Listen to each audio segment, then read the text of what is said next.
Olá, bem-vindo ao canal. Olá, Hoje a gente vai fazer uma análise dos resultados da Camil Alimentos, olhando para o segundo trimestre de 2025, né? isso aí. A gente se baseou nos documentos que a própria Camil soltou. Apresentação, DFs, comunicado ao mercado. Material completo. Exato. A ideia é entender como está a empresa agora, ver o que foi bom, o que preocupa um pouco e tentar ter uma ideia do que vem pela frente. Com base no que eles mesmos disseram, né? Sem achismos. Isso. E para começar, olha só, o volume total de vendas da Camil cresceu quase 7% comparado ao ano passado. Isso mesmo com o cenário aqui no Brasil não estando, assim, tão fácil, né? É um número que chama atenção logo de cara, realmente. Mostra uma força aí em algum lugar. Vamos começar então pelos números financeiros gerais. A receita líquida consolidada ficou em 3,1 bilhões de reais. Mostra talvez uma recuperação recente, mas ainda abaixo do pico anterior. E o EBITDA, como ficou? O EBITDA foi de 251 milhões de reais, seguiu um pouco a linha da receita. Caiu 12,9% na comparação anual, mas subiu 7,5% em relação ao trimestre passado. A margem EBITDA ficou em 8,4%. Ou seja, a rentabilidade também mostra essa recuperação sequencial, mas a pressão na comparação com 2024 continua, né? Exatamente. A margem está um pouco mais apertada do que estava um ano atrás. E o lucro líquido, que é a última linha ali do resultado. Esse sentiu mais. 78,7 milhões. A queda anual foi bem forte, quase 34% menor que no segundo trimestre de 2024, Nossa, mas, de novo, teve aquele crescimento sobre o primeiro TRI deste ano, né? Subiu mais de 19%. A margem líquida ficou em 2,6%, bem espremida. então o resumo desses grandes números é uma melhora em relação ao começo do ano, sim, mas o fantasma de 2024, que parece ter sido um ano mais forte, ainda está presente. Perfeito. E como você falou lá no início, aquele volume total consolidado foi um ponto positivo importante. Sim, 634 mil toneladas. Isso, 6,8% acima do ano passado. E olha só, quase 25% acima do primeiro trimestre. Um salto trimestral muito grande. E quem foi o responsável por puxar esse crescimento todo? Claramente as operações fora do Brasil. O segmento internacional foi o grande motor desse volume. Entendi. Então vamos dividir para entender melhor. Começando aqui pelo Brasil, no segmento de alto giro, que é o arroz, feijão, açúcar, o básico do dia a dia. Isso. O volume foi de 352 mil toneladas, caiu um pouquinho, 1,5% em relação ao ano passado, mas cresceu bem, mais de 20% sobre o trimestre anterior. O que explica isso? Bom, essa quedinha anual de 1,5% é muito por causa da base de comparação, sabe? No segundo trimestre de 2024, logo depois daquelas enchentes no sul, teve uma corrida para estocar arroz. Isso inflou muito as vendas naquele período específico. Ah, verdade, teve esse efeito. Já o crescimento forte de 20% sobre o primeiro TRI mostra uma normalização, uma recuperação. E um destaque, assim, foi o açúcar. Parece que a rentabilidade começou a melhorar um pouco, porque o custo da matéria-prima caiu e eles conseguiram até fazer umas exportações pontuais que ajudaram no volume. Legal. Mas, por outro lado, o preço nesse segmento, o preço líquido, caiu bastante, né? R$ 3,54 por quilo. É quase 28% abaixo do ano passado. Caiu muito e isso acompanha a queda forte nos custos das matérias-primas, principalmente arroz, que caiu mais de 40% ano contra ano. Feijão e açúcar também caíram. Mas repassar essa queda tão forte para o preço mostra muita competição ou foi uma estratégia para segurar volume? Provavelmente um pouco dos dois, né? O mercado de básicos é muito competitivo e talvez a Camil tenha optado por garantir a participação de mercado, mesmo que isso significasse reduzir bastante o preço por quilo e, consequentemente, a receita vinda desse volume.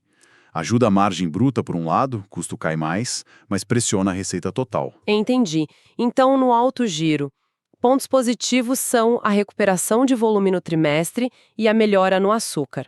Negativos, a queda anual de volume por causa da base e essa queda bem forte no preço. Exato. Um cenário misto aí. Agora, mudando por outro segmento aqui no Brasil de alto valor. Massas, biscoitos, café, pescados. Aí a história foi diferente, né? O volume caiu. Sim, aqui o volume caiu 6% ano contra ano e 4% no trimestre.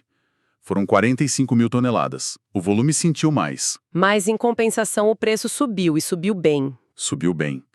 R$ 15,62 por quilo.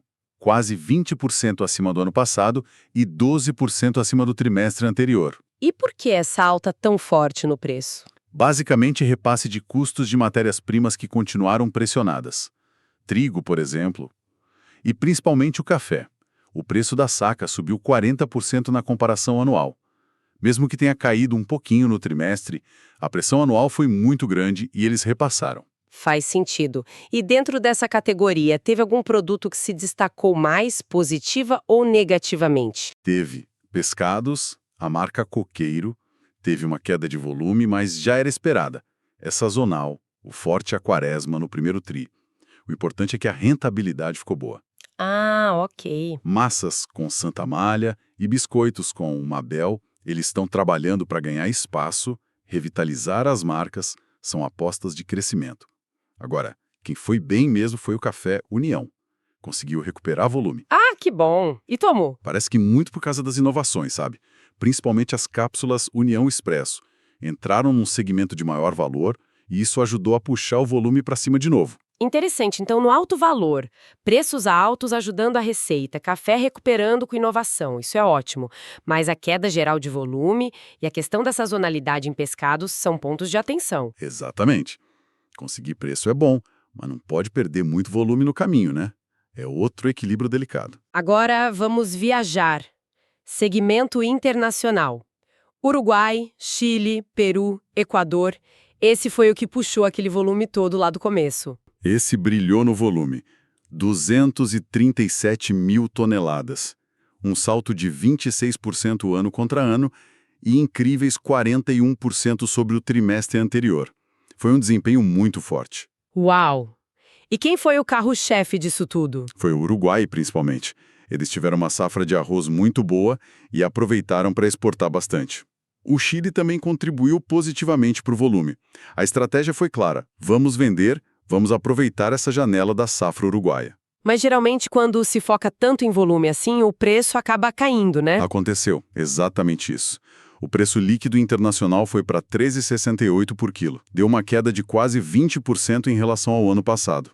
Entendi. Venderam mais, mas mais barato por quilo. Isso. É uma alavanca para a receita bruta total, claro, mas impacta a rentabilidade por tonelada que vem de fora. E nos outros países da região? Peru continua sendo um problema e teve aquela novidade no Paraguai, né? Que não entrou nesse resultado ainda, mas é importante. Sim, o Peru continua desafiador, a rentabilidade lá está pressionada, é um ponto que a Camil precisa resolver. E um movimento estratégico, que aconteceu logo depois do fechamento do trimestre, foi a compra da Villa Oliva Rice, lá no Paraguai. Isso é bem relevante, né? Muito.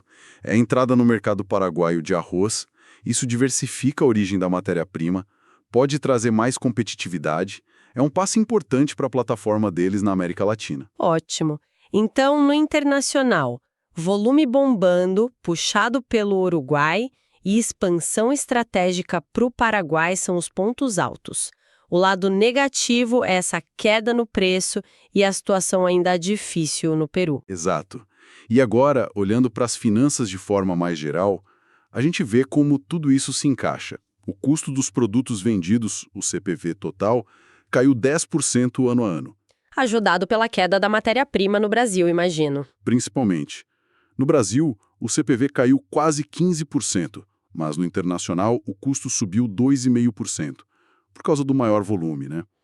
O efeito líquido disso foi bom para a margem bruta, que subiu para 22,6%. Melhorou 1,2 ponto percentual em relação ao ano passado. Até aí tudo bem. Mas aí vem as despesas. Pois é. As despesas com vendas gerais e administrativas, o famoso SG&A, subiram 4,2% ano a ano. Chegaram a 498 milhões de reais. E como a receita líquida caiu naquele período, o peso dessas despesas aumentou, né? Exato. O SG&A passou a representar 16,7% da receita líquida. São 2 pontos percentuais a mais do que no ano anterior. O aumento veio mais do internacional, talvez pela estrutura maior para suportar aquele volume no Uruguai. A empresa diz que está buscando otimizações, mas por enquanto as despesas pesaram mais no resultado. E teve um item que pesou bastante no lucro final, que foi a despesa financeira, né? Nossa, esse foi um ponto bem negativo. A despesa financeira líquida explodiu, 141,6 milhões. Foi 58% maior que no mesmo período do ano passado. Caramba! E por quê? Foi uma combinação ali. Impacto de derivativos, juros mais altos sobre os financiamentos, enfim, comeu uma fatia bem maior do resultado. Um ponto crítico de atenção. Por outro lado, na linha de impostos, teve uma ajuda, né? Teve uma ajuda, sim. Foi um crédito fiscal de 36,6 milhões de reais. No ano passado tinha sido uma despesa de 13 milhões. Isso aconteceu principalmente porque o lucro antes dos impostos caiu muito, então a base para calcular o imposto foi menor, e também por alguns benefícios, como subvenção de ICMS e JCP. Deu um alívio ali na última linha. Falando em financeiro, como é que ficou a dívida da empresa? A alavancagem aumentou? A dívida líquida em si até caiu um pouquinho, ficou em 3,5 bilhões de reais. Mas o problema é que o EBITDA dos últimos 12 meses caiu mais. Então, a relação dívida líquida sobre EBITDA, que mede a alavancagem, subiu. Foi de 3,5 vezes no ano passado para 4,1 vezes agora. 4,1. É um nível que já começa a exigir mais cuidado, né? Sim, exige mais disciplina financeira. Ainda mais com essa despesa financeira alta que a gente viu. Tem que monitorar de perto. E ao mesmo tempo que a alavancagem sobe, eles estão investindo bastante, né? Quase 155 milhões no trimestre em CAPEX. Exato. Um aumento de 133% nos investimentos. É um volume bem alto. Mas são investimentos considerados estratégicos pensando no longo prazo. Tipo o quê? Principalmente a nova planta de grãos e a nova termoelétrica lá em Cambaia, no Rio Grande do Sul, aquela que vai usar casca de arroz. E também teve investimento concentrado no Uruguai nesse período. São coisas que devem dar retorno lá na frente, mas agora no curto prazo consomem caixa sim. Mas para tentar equilibrar isso, parece que eles melhoraram a gestão do dia a dia, do capital de giro.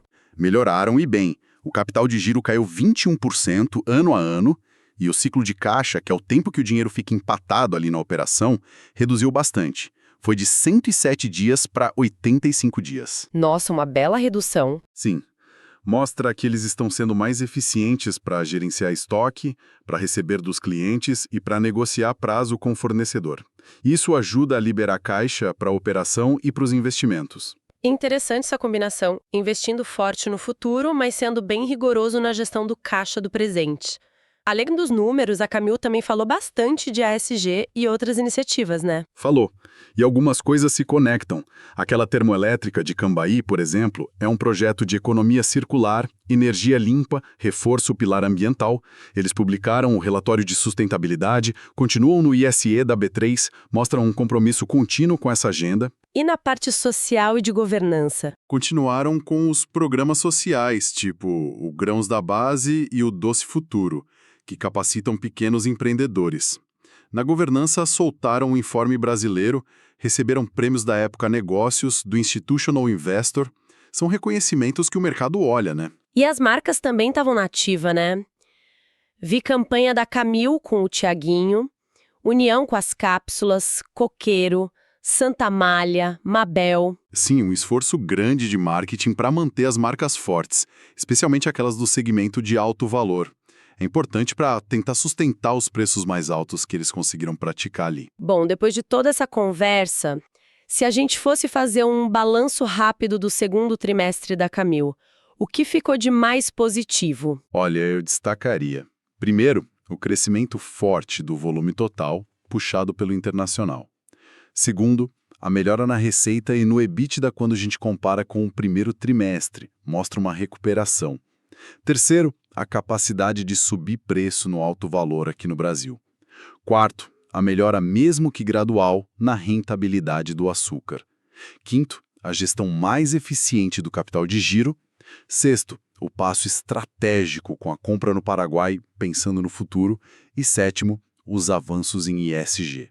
E do lado dos desafios ou pontos negativos? O que mais chamou atenção? Os principais pontos de atenção são: a queda forte na receita e, principalmente, no lucro líquido na comparação com o ano passado. A compressão das margens EBITDA e líquida nessa mesma comparação anual. A queda de volume no Brasil ano contra ano, ainda que tenha a questão da base. A queda forte de preços, tanto no alto giro aqui quanto no internacional. O aumento da alavancagem para 4,1 vezes. O aumento expressivo da despesa financeira. E, por fim, a rentabilidade ainda pressionada lá no Peru. Com esse cenário de pontos fortes e fracos, e pelo que a própria empresa sinalizou, o que a gente pode esperar para os próximos trimestres? Qual deve ser o foco? A mensagem que parece ficar é de um foco ainda maior nas categorias de alto valor café, massas, biscoitos, para tentar melhorar as margens gerais da companhia. No alto giro vai ser aquela briga constante para equilibrar preço, custo e volume. A integração da operação do Paraguai vai ser importante de acompanhar. E a gestão de custos e despesas? Deve continuar sendo prioridade, né? Com a margem pressionada e a alavancagem mais alta, não tem muito espaço para gastar mais. Eficiência operacional e controle de SG&A devem estar na pauta. E resolver a questão do Peru. Ao longo prazo, a expectativa é que aqueles grandes investimentos comecem a dar retorno. E tem a questão da sazonalidade do capital de giro, que geralmente melhora mais para o fim do ano. E a diretoria reforça a confiança na disciplina, na execução para atravessar esse momento, né? Sim, essa é a postura oficial. E isso deixa a gente com uma reflexão final interessante, né? A Camil está claramente fazendo uma aposta na internacionalização e em produtos de maior valor agregado aqui dentro. Mas como equilibrar isso? Como equilibrar essa busca por margens melhores, por crescimento em novas frentes, com a necessidade de defender o negócio principal, o arroz e feijão do dia a dia, que ainda é muito importante, e como fazer essa mágica com uma alavancagem de 4,1 vezes e um custo financeiro que subiu bastante. Esse balanço entre o core business e as novas apostas, entre crescer e manter a saúde financeira, me parece o grande desafio estratégico da Camil daqui para frente. Excelente ponto para a gente continuar acompanhando. Bom, chegamos ao fim da nossa análise dos resultados da Camil Alimentos neste segundo trimestre de 2025. Muito obrigada pela companhia. Se você gostou dessa conversa, dessa análise, não esquece de curtir o vídeo e se inscrever aqui no canal para não perder os próximos conteúdos. Até a próxima. Até mais!